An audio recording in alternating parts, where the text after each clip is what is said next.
Hello friends, TTC judiciary channel में आपका स्वागत है। फ्रेंड्स, आज के इस वीडियो में हम जानेंगे एक अमेंडमेंट के बारे में। फ्रेंड्स, हाल ही में भारत सरकार के द्वारा एक नया अमेंडमेंट लाया गया है। इस अमेंडमेंट के जरिए भारत सरकार ने जो एपीपी का जो एग्जाम होता है, यानी कि असिस्टेंट पब्लिक प्रोसिक्यूटर का जो एग्जाम होता है, जिसे प्रोसिक्यूशन ऑफिसर भी कहा जाता है, जिसे एपीओ भी कहते हैं और एपीपी भी कहते हैं। अदरवाइज स्टेट वाइज थोड़ा सा ये प्रोनाउंसिएशन अलग है, बट चीज़ें सेम ही है। दिल्ली में इसे असिस्टेंट पब्लिक प्रोसिक्यूटर कहा जाता है। फ्रेंड्स, इसी असिस्टेंट पब्लिक प्रोसिक्यूटर की जो वैकेंसीज हैं उसको लेकर भारत सरकार के द्वारा कुछ नए रूल्स फ्रेम किए गए हैं, यानी कि जो रूल्स था उसमें कुछ अमेंडमेंट किए गए हैं, जिसका नोटिफिकेशन आप स्क्रीन पे देख सकते हैं। आज की इस वीडियो में हम जानेंगे कि भारत सरकार के द्वारा ऐसे कौन से अमेंडमेंट हैं जो किए गए हैं एपीपी के एग्जाम्स के लिए, और कितनी वैकेंसीज हैं जो कि रिलीज होने वाली है फ्यूचर में, जो कि इस नोटिफिकेशन में भी दिया हुआ है, जो मैं आपको आगे इस वीडियो में बताने वाला हूँ। उसकी सैलरी कितनी होगी, क्वालिफिकेशन कितना चाहिए, और इसमें एक चीज और जो मैंडेटरी किया गया है वो है एक्सपीरियंस। इसलिए कितना एक्सपीरियंस होना चाहिए वो भी इसमें दिया हुआ है, जो कि मैं आपको आगे बताने वाला हूँ। तो फ्रेंड्स, जुड़े रहिए हमारे इस वीडियो में। तो चलते हैं अपने वीडियो की तरफ और जानते हैं कि क्या कुछ अमेंडमेंट भारत सरकार के द्वारा किया गया है। तो फ्रेंड, आगे से पढ़ने से पहले अगर आपने मेरे चैनल को सब्सक्राइब नहीं किया है तो सब्सक्राइब कर ले, लाइक कर दे और बेल आइकन ऑन कर दें, ताकि ऐसी जो इन्फॉर्मेटिव वीडियोस हैं वो आपको मिलते रहें। तो फ्रेंड्स, अब हम आते हैं अपने टॉपिक्स पे। आप देख सकते हैं ये जो भारत सरकार के द्वारा जो नोटिफिकेशन रिलीज किया गया है, यानी कि अमेंडमेंट का जो किया गया है, वो अमेंडमेंट किया गया है असिस्टेंट पब्लिक प्रोसिक्यूटर के लिए, जो कि आप देख सकते हैं। यानी कि हर एक स्टेट में एक वैकेंसी निकाली जाती है असिस्टेंट पब्लिक प्रोसिक्यूटर, जिसे गवर्नमेंट लॉयर भी कहा जाता है, जिसे सरकारी वकील भी कहते हैं। उसके लिए वैकेंसी निकाली जाती है जिसका नाम होता है असिस्टेंट पब्लिक प्रोसिक्यूटर। और ये जो वैकेंसी है वो दिल्ली के लिए है, इसलिए गवर्नमेंट के द्वारा इसमें कुछ अमेंडमेंट करके एक नए रूल जो है फ्रेम किए गए हैं। इस रूल को बोला जाएगा assistant public prosecutor recruitment rule 2025 है। यानी कि भारत सरकार के द्वारा ये जो नया अमेंडमेंट किया गया है उसे नाम जो दिया गया assistant public prosecutor recruitment rule 2025 है। इसमें आगे अगर हम देखें तो इसमें जो पोस्ट है वो तो मैंने आपको बताया कि जो पोस्ट है असिस्टेंट पब्लिक प्रोसिक्यूटर है, जिसे एपीओ भी कहते हैं, यानी कि असिस्टेंट प्रोसिक्यूशन ऑफिसर भी कहते हैं। स्टेट वाइज थोड़ा सा प्रोनाउंसिएशन अलग अलग है।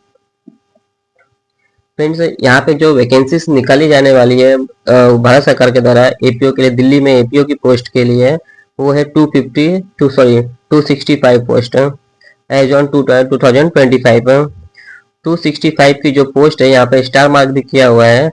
तो आप ये समझिए कि फ्यूचर में जब इसका पोस्ट का जो नोटिफिकेशन है वो रिलीज किया जाएगा, वैकेंसीज की जो नोटिफिकेशन है वो रिलीज किया जाएगा, तो ऑलमोस्ट 200 के आसपास, 200 प्लस आपको वैकेंसीज होने की संभावना है। पर यहाँ पे जो अमेंडमेंट किया गया, रूल जो अमेंड किए गए हैं, उसमें जो नंबर ऑफ पोस्ट यहाँ पे दिया हुआ है 265 फिलहाल दिया हुआ है। तो आप अभी से जो इसकी प्रिपरेशन है वो चालू कर देना।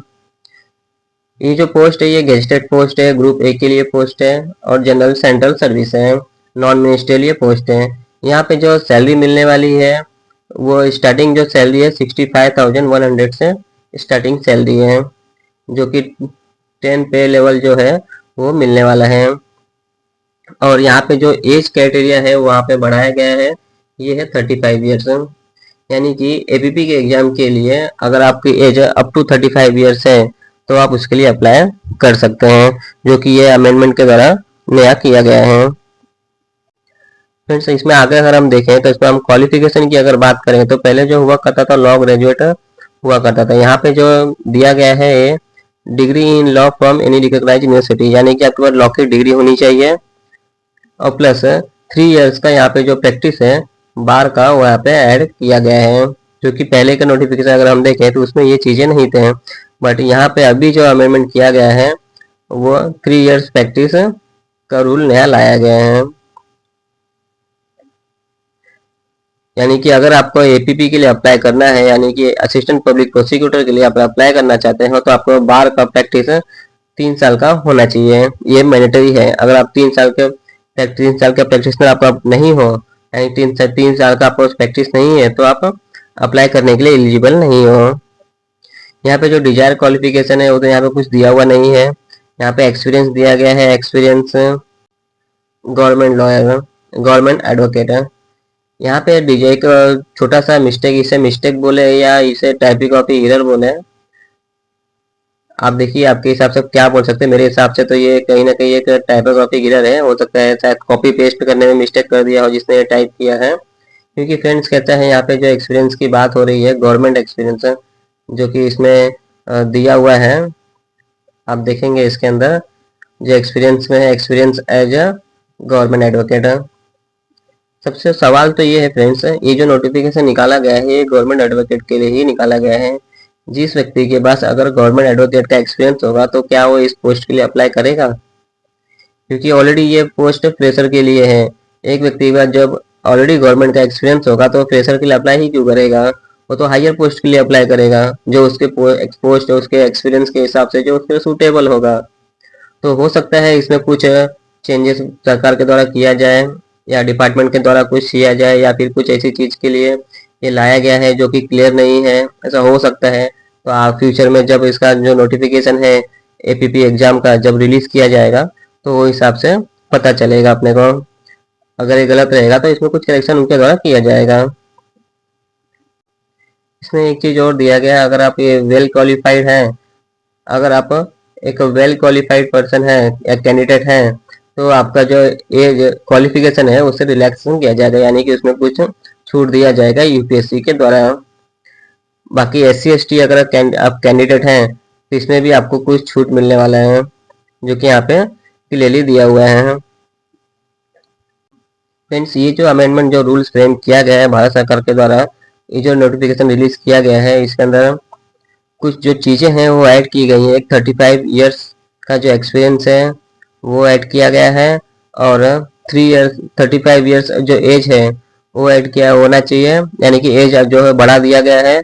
और यहाँ पे 3 इयर्स जो प्रैक्टिस है बार के पास, बार का वो होना चाहिए, यानी कि एज एन एडवोकेट आपके पास 3 साल का एक्सपीरियंस होना चाहिए कोर्ट के प्रैक्टिस का। कोर्ट में आपने 3 साल का प्रैक्टिस किया हुआ होना चाहिए, जो कि ये अमेंडमेंट रूल के द्वारा इसके अंदर अमेंड कर दिया गया है। हालांकि फ्रेंड इसकी जो वैकेंसी है अभी तक रिलीज नहीं की गई है। यहाँ पे पोस्ट जो है वो दिया गया है 265 पोस्ट है टोटल। अभी कितने पोस्ट के लिए वैकेंसी रिलीज की जाएगी फ्यूचर में, हो सकता है मार्च अप्रैल में इसके नोटिफिकेशन आ जाए।